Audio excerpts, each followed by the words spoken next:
Apakah pertemuan ini diadakan untuk menginterogasi guru baik?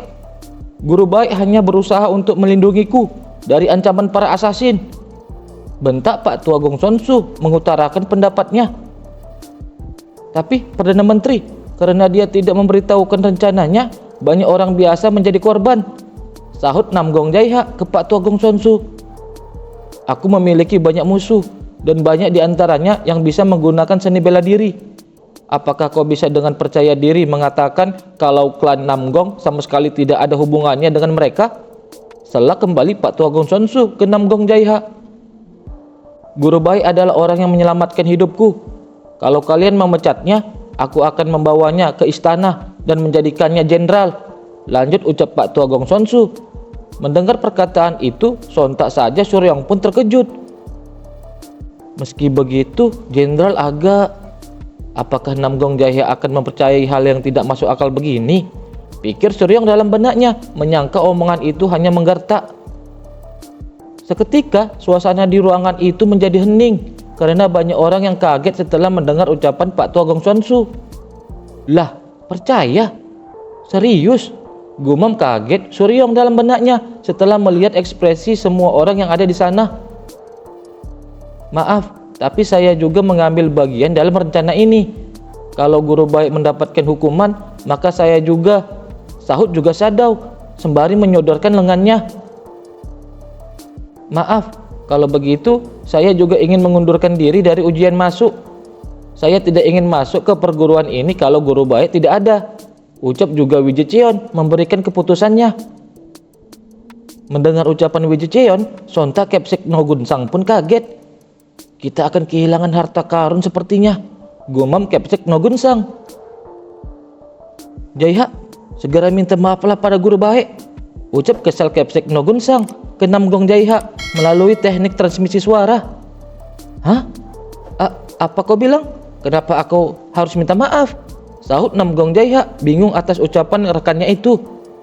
Cepat minta maaf sekarang. Lanjut ucap lagi Kepsek Nogunsang dengan kesalnya ke Nam Gong Jaiha. Maafkan aku, sepertinya pertanyaanku terlalu terburu-buru, ucap lagi Nam Gong Jaiha sembari melirik wajah Kepsek yang sudah sangat kesal kepadanya.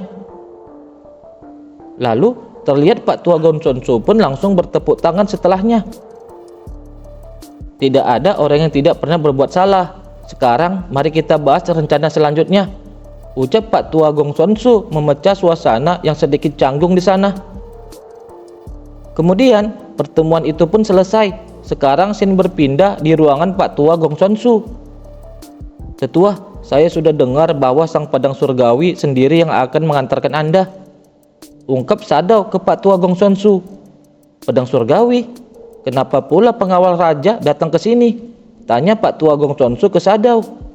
Katanya itu perintah yang mulia, jawab Sadao. Oho, siapakah aku hingga berhak menerima perlakuan semacam itu? Sahut Pak Tua Gong Sun Su. Ada desas-desus kalau yang mulia sangat marah. Mereka sudah menangkap beberapa orang yang terlibat. Ada banyak pejabat pemerintahan yang terlibat dengan para pelaku. Apa yang harus kita lakukan pada mereka? Lanjut ucap Sadao, juga bertanya ke Pak Tua Gong Sun Su. Katakan hal ini pada mereka. Hukuman untuk para pendosa harus ditebus dengan darah mereka, jawab tegas Pak Tua Gong Sun Su ke Sadao. Hoho, rasanya benar-benar seperti baru bangun dari mimpi yang sangat lama, iya tidak? Ucap Pak Tua Gong Sun Su ke Sadao sembari mereka berdua terlihat jalan keluar dari ruangannya. Menurut saya, itu adalah saat di mana Anda menggapai mimpi Anda, sahut Sadao ke tetuanya. Iya, dan sekarang saatnya aku bangun, sahut juga Pak Tua Gong Sun Su ke Sadao. Oh, tetua, tolong terima ini, ucap Sadao ke Pak Tua Gong Sun Su sembari memberikan sebuah plakat. Astaga, bagaimana bisa aku melupakan hal yang sangat penting, ucap Pak Tua Gong Sun Su sembari menerima plakat itu dari Sadao. Ternyata itu adalah sebuah plakat tanda murid dari Akademi Azure Dragon. Meski peringkat terakhir, aku senang namaku tertulis di daftar siswa lolos ujian, ucap Pak Tua Gong Sun Su sembari melihat dengan bangga plakat murid miliknya. Sejujurnya, ketika saya menonton dari atas, saya juga terkejut sahut Sadao ke Pak Tua Gong Sonsu. Bocah ini, sahut lagi Pak Tua Gong Sonsu dengan ekspresi wajah yang kesal ke Sadao karena disepelekan. Hehe, bagaimanapun yang namanya lolos ya lolos, ucap lagi Sadao dengan sedikit bercanda ke Pak Tua Gong Sonsu. Iya, mau peringkat pertama atau terakhir, lolos ya lolos, sahut ketus Pak Tua Gong Sonsu dengan masih merasa kesal ke Sadao sembari menyimpan plakat kebesarannya itu di bajunya. Ternyata di sana sudah ada Wiji Cheon dan Wan Kang yang sedang menunggu. Kakek, sapa Wiji Cheon ke Pak Tua Gong Sonsu. Cheon, Wan Kang, kalian di sini? Jawab Pak Tua Gong Sonsu membalas sapaan Wiji Cheon. Kenapa lama sekali? Baru jadi murid baru, mau langsung telat di upacara penerimaan? Ucap Wan Kang ke Pak Tua Gong Sonsu dengan gayanya yang sangar. Iya, ayo berangkat, sahut Pak Tua Gong Sonsu. Setelahnya, scene berganti di perguruan Azure Dragon pada momen upacara penerimaan murid baru. Beberapa hari lalu, kita menerima serangan dari assassin. Kalian semua akan selalu mengingat situasi mencekam di lapangan ujian masuk, ucap Capsek Nogunsang membuka pidatonya. Cerita mundur di obrolan Capsek dan wakilnya Wak Cheolwo pada rapat sebelumnya. Kalau fakta tentang serangan itu terungkap, akan timbul masalah serius, ucap Wak Cheolwo ke Capsek Nogunsang. Kalau begitu, kita seharusnya bagaimana? Tanya Capsek ke wakilnya. Bagaimana dengan rencana untuk mengganggu proses ujian masuk perguruan Azure Dragon? Kalau begitu, kita seharusnya bagaimana? Ucap Suryong memberikan solusi atas kekhawatiran wakil Capsek. Dengan begitu, kita sekaligus bisa mempererat ikatan antara murid baru tahun ini, lanjut ucap Suryong kala itu. Kita berhasil menang melawan assassin seperti tahun-tahun sebelumnya. Perguruan Azure Dragon selalu berada di garis terdepan melawan kejahatan.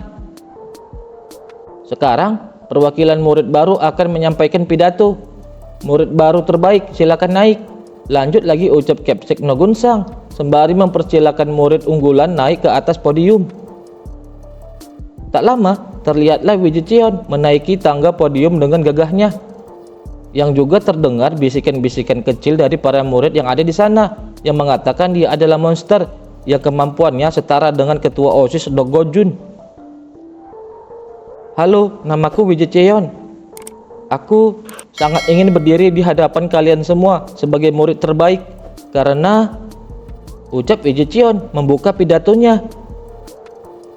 Sedangkan di bawah podium, di kerumunan para murid yang ada di sana, terlihat juga ada Nam Gong Seo yang masih kesal karena bukan dia yang menjadi murid unggulan di perguruan Azure Dragon. Iya, nikmatilah selagi kau bisa. Saat kelulusan nanti akulah yang akan berdiri di sana, ucap kesal Nam Gong Seo sembari melihat Wiji Cheon di atas podium. Aku ingin memberikan posisi ini kepada murid lain. Lanjut lagi ucap Wiji Cheon menyampaikan keinginannya. Mendengar itu, semua murid yang ada di sana pun kaget, terutama Nam Gong Seo. Teman seangkatanku, Gong Sonsu, silakan maju, ucap Wiji Cheon memanggil Pak Tua Gong Sonsu. Mendengar itu, sontak Pak Tua Gong Sonsu pun sangat terkejut karenanya. Mendengar keputusan Wiji Cheon yang memberikan kehormatannya sebagai murid unggulan kepada orang lain, ada banyak murid yang berbisik-bisik membicarakannya di sana. Tetapi Wiji Cheon tidak mengubris apapun dengan hal itu. Dia hanya menatap canggung ke arah Pak Tua Gong Sonsu. Hal ini dilakukannya sebagai hadiah untuk perpisahan mereka. Majulah tetua, sepertinya Wiji Cheon ingin memberikan kejutan untukmu, ucap Suryong ke Pak Tua Gong Sonsu. Meski begitu, guru tidak tahu, sahut Pak Tua Gong Sonsu bertanya ke Suryong. Mana mungkin aku tahu sampai kepikiran murid-muridku. Cepat, mukanya keburu meledak itu, ucap lagi Suryong ke Pak Tua Gong Sonsu, menyuruhnya agar bergegas naik ke atas podium. Tak lama kemudian, Pak Tua Gong Sonsu pun sudah berada di atas podium bersiap memberikan kata-katanya. Aku Gong Sonsu, usiaku 65 tahun dan mungkin adalah murid tertua di sini. Tapi jika ada murid baru yang lebih tua dariku, silakan maju, ucap Pak Tua Gong Sonsu membuka pidatonya. Mendengar itu, Kepsek Nogunsang beserta rekannya Nam Gong Jaiha yang berada di belakang, mereka pun menjadi tertawa karenanya. Aku tidak menyiapkan pidato yang spesial, tapi aku memiliki beberapa kalimat yang ingin kusampaikan pada kalian semua. Pertama, jangan merasa minder karena kau pikir orang lain lebih hebat darimu. Butuh waktu 65 tahun bagiku untuk bisa berdiri bersama kalian semua di sini. Dunia ini tidak adil. Kebanyakan dari kalian akan dinilai dari keluarga kalian dilahirkan atau kemampuan yang kalian miliki. Tapi bukan berarti kalian tidak harus bekerja keras. Teruslah berusaha sekuat tenaga tiap hari. Hiduplah seakan besok akan mati. Kedua, carilah teman yang baik. Kalau hanya memikirkan diri sendiri, kau hanya akan dikelilingi oleh musuh saja. Dan terakhir, kuharap kalian bertemu dengan guru yang baik. Kalau kalian bertemu guru yang percaya pada kalian, kalian bisa menjadi orang yang lebih baik dari yang kalian kira. Mereka akan membuatmu percaya bahwa kau bisa mendapatkan apapun ketika kau sendiri tidak percaya. Dan akhirnya kau akan benar-benar mampu menggapai mimpimu. Lanjut ucap Pak Tua Gong Sonsu menyampaikan kata-katanya yang didengar semua orang yang ada di sana, sembari mengenang kembali apa yang sudah ia lalui untuk menjadi seorang murid perguruan bela diri. Guru baik, kau adalah guru terbaik, ucap Pak Tua Gong Sonsu melalui teknik transmisi suara ke Suryong yang duduk di belakangnya. Dan Anda, tetua, adalah murid terbaikku, balas juga Suryong ke Pak Tua Gong Sonsu. Cukup, itu saja yang bisa kusampaikan. Semoga dimanapun kalian berada selalu diberkati kesehatan dan keberuntungan, ucap lagi Pak Tua Gong Sonsu menutup pidatonya sembari memberikan hormatnya ke semua orang yang ada di sana. Dengan itu, upacara penerimaan murid pun selesai. Lalu, scene berganti di sebuah pendopo. Di sana ada Suryong dan Pak Tua Gong Sonsu yang saling mengobrol setelah upacara selesai. Langsung mengundurkan diri setelah diterima. Katanya ini pertama kalinya terjadi di sepanjang sejarah perguruan ini, ucap Suryong ke Pak Tua Gong Sonsu. Tapi Pak Kepala Murid menolak suratku. Dia menyuruhku kembali setelah semuanya tenang. Maka dari itu aku akan kembali tahun depan. Dan karena aku mensponsori perguruan ini, pastikan tidak ada masalah keuangan di sini, ucap Pak Tua Gong Sonsu ke Suryong. Haha, saya akan berusaha, sahut Suryong menanggapi ucapan Pak Tua Gong Sonsu itu. Silahkan, Anda sudah sangat menderita sebulan ini, ucap Suryong lagi, mempersilahkan menikmati hidangan yang sudah disajikan di atas meja. Oh, sebuah kehormatan, aku bisa minum yang dituangkan olehmu. Kau tidak pernah memperbolehkanku minum selama ini, sahut juga Pak Tua Gong Sonsu menanggapi juga ucapan Suryong. Karena itu saya sudah menyiapkan yang spesial untuk Anda. Bagaimana? Lanjut ucap Suryong sembari menuangkan minuman ke cangkir Pak Tua Gong Sonsu. Sado sudah pergi menemui pedang surgawi, jadi aku bisa tenang, sahut Pak Tua Gong Sonsu. Guru, tolong ajari Cion dengan baik, hatinya sangat lembut. Akan ada banyak orang mengincarnya karena kemampuannya. Won Kang juga terluka karena berusaha melindungiku. Tolong rawat dia juga, ucap lagi Pak Tua Gong Sonsu ke Suryong untuk merawat, mengajari rekan-rekan seperguruannya dengan baik. Dia anak yang kuat, tidak perlu khawatir, jawab Suryong sembari bersulang bersama dengan Pak Tua Gong Sonsu. Ah, apa kau ada keinginan menikah? Tanya Pak Tua Gong Sonsu ke Suryong. Mendengar pertanyaan itu, sontak saja Suryong menyemburkan minuman yang baru saja diminumnya. Anda bertanya padaku, padahal sudah tahu pendapatnya tentangku, sahut Suryong ke Pak Tua Gong Sonsu sembari terlihat wajahnya masih sangat kaget. Menikah? Di kehidupanku yang sebelumnya pun aku belum pernah memikirkannya. Jika dibandingkan dengan sebelumnya, kehidupan yang ini lebih damai dan aman. Tapi kultus darah masih ada. Aku tidak tahu kapan mereka akan muncul lagi, pikir Suryong dalam benaknya. membandingkan kondisinya dulu dan yang sekarang. Saya sekarang belum ada keinginan untuk menikah, jawab Suryong ke Pak Tua Gongsunsu. Sepertinya ada alasannya ya, sahut Pak Tua Gongsunsu. Omong-omong, minumannya sudah habis kita minum. Apa masih ada lagi? Tanya lagi Pak Tua Gongsunsu ke Suryong. Sepertinya sudah cukup. Lagi pula ada tamu yang datang, jawab Suryong dengan sedikit bercanda ke Pak Tua Gongsunsu. Tamu? Sang pedang surgawi sudah tiba, sahut Pak Tua Gongsunsu sembari mereka melihat ada yang mendatangi mereka di sana. Ternyata yang menghampiri mereka adalah Won Kang. Ada apa ini? Tadi kan sudah perpisahan, tanya Pak Tua Gongsunsu ke Won Kang. Itu aku lupa memberikan hadiah untuk kakek, jawab Won Kang ke Pak Tua Gongsunsu. Hadiah? Sahut Pak Tua Gongsunsu.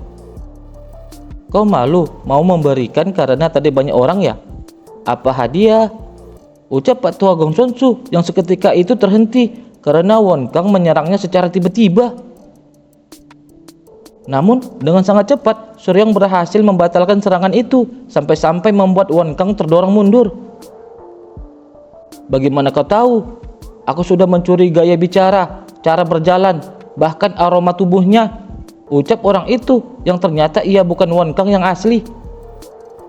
Itu karena aku sudah menunggumu, jawab Suryong sembari berdiri bersiap menghadapi assassin yang terakhir.